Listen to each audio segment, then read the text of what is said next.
আসসালামু আলাইকুম রহমতুল্লাহি ওবরাকাতু। সৌদি আরবে নিনজা ফুড ডেলিভারিতে রাইডার হিসেবে কাজ করতে চান, কিন্তু অ্যাকাউন্ট বা রেজিস্ট্রেশন করার নিয়ম আপনি জানেন না? তাহলে এই ভিডিওটি আপনার জন্য। আজকের এই ভিডিওতে আমি ধাপে ধাপে দেখাবো কিভাবে নিনজা রাইডার অ্যাপ রেজিস্ট্রেশন করবেন, কি কি ডকুমেন্টস লাগবে, আবেদন সাবমিট করবেন কিভাবে এবং অ্যাকাউন্ট অ্যাক্টিভ হওয়া পর্যন্ত পুরো প্রক্রিয়া।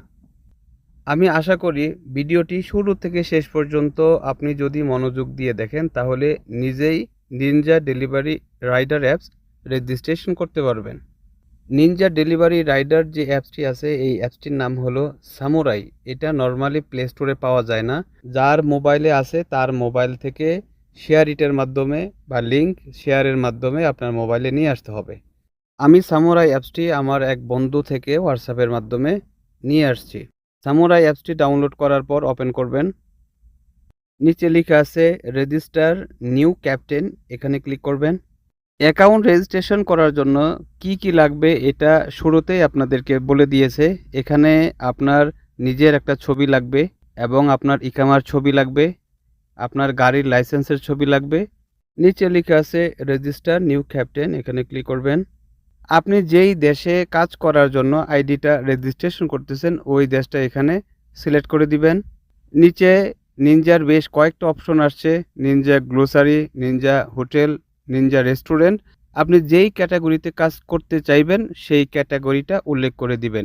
নিনজা গ্লোসারি হলো নিনজার যে পার্সোনাল দোকানগুলো আছে বা কালা সিস্টেম, সেই দোকান থেকেই শুধু অর্ডার আসবে। আর এর নিচে লেখা আছে নিনজা রেস্টুরেন্ট, এটা হলো যত হোটেল আছে সেই হোটেল থেকে অর্ডারগুলো আসবে। তো আমি যেহেতু আইডিটা বানাচ্ছি হোটেলে কাজ করার জন্য, তাই আমি ক্লিক করতেছি নিনজা রেস্টুরেন্ট।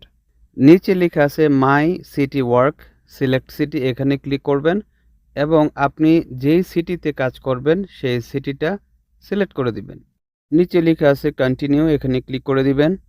এখানে আপনার পার্সোনাল ইনফরমেশনগুলো দিতে হবে, আকামার সাথে মিল রেখে ইনফরমেশনগুলো ফুলফিল করবেন। শুরুতেই ফার্স্ট নেম দিবেন, এরপর লাস্ট নেম দিবেন। নিচে লেখা আছে সিলেক্ট ন্যাশনালিটি, এখানে ক্লিক করবেন। আপনি যেই দেশের নাগরিক সেই দেশটা সিলেক্ট করে দিবেন। এর নিচে লেখা আছে ডেট অফ বার্থ, এখানে ক্লিক করবেন এবং আপনার জন্ম তারিখ, মাস এবং সনটি দিয়ে দিবেন। নিচের ঘরে লেখা আছে ইকামা আইডি নাম্বার, এখানে আপনি আপনার ইকামা নাম্বারটি দিয়ে দিবেন। এর নিচে মোবাইল নাম্বারটি দিয়ে দিবেন। এর নিচে একটা খালি ঘর আছে, যদিও ঘরটি অপশনাল, এখানে আপনি যে কারো রেফার কোড ব্যবহার করতে পারেন, না দিলেও কোনো সমস্যা নেই। নিচে লেখা আছে কন্টিনিউ, এখানে ক্লিক করে দিবেন। এখানে আপনার পার্সোনাল ডকুমেন্টসগুলো সাবমিট করতে হবে। প্রথমেই লেখা আছে আপলোড ইউর প্রোফাইল পিকচার, এখানে ক্লিক করবেন এবং গ্যালারি থেকে আপনার একটা ছবি সিলেক্ট করে দিয়ে দিবেন। এর নিচে লেখা আছে আপলোড ইউর ইকামা, এখানে ক্লিক করে আপনি আপনার ইকামার ছবিটা আপলোড করে দিবেন। এর নিচে লেখা আছে আপলোড ইউর ড্রাইভিং লাইসেন্স, এখানে ক্লিক করে আপনি আপনার লাইসেন্সের কপিটা সাবমিট করে দিবেন। এর নিচে লেখা আছে আপলোড কার লাইসেন্স, এখানে ক্লিক করে আপনি আপনার গাড়ির এসএমআর ছবিটি দিয়ে দিবেন।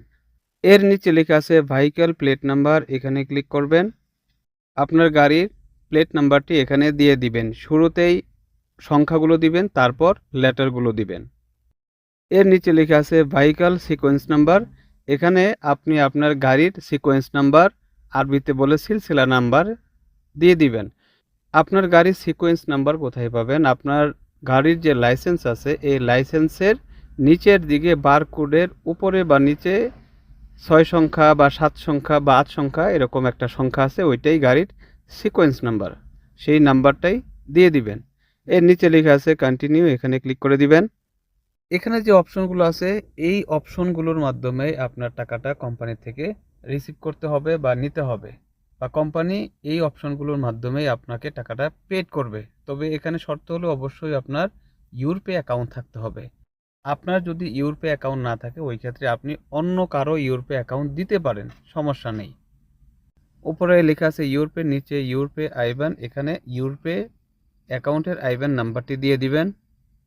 এর নিচে লেখা আছে ইন্টার ইউরপে আইডি, এখানে আপনি যে ইউরপে অ্যাকাউন্টটি দিয়েছেন ওই ইউরোপে অ্যাকাউন্টটি যে ইকামা দিয়ে করা হয়েছে ওই ইকামা নাম্বারটি দিয়ে দিবেন।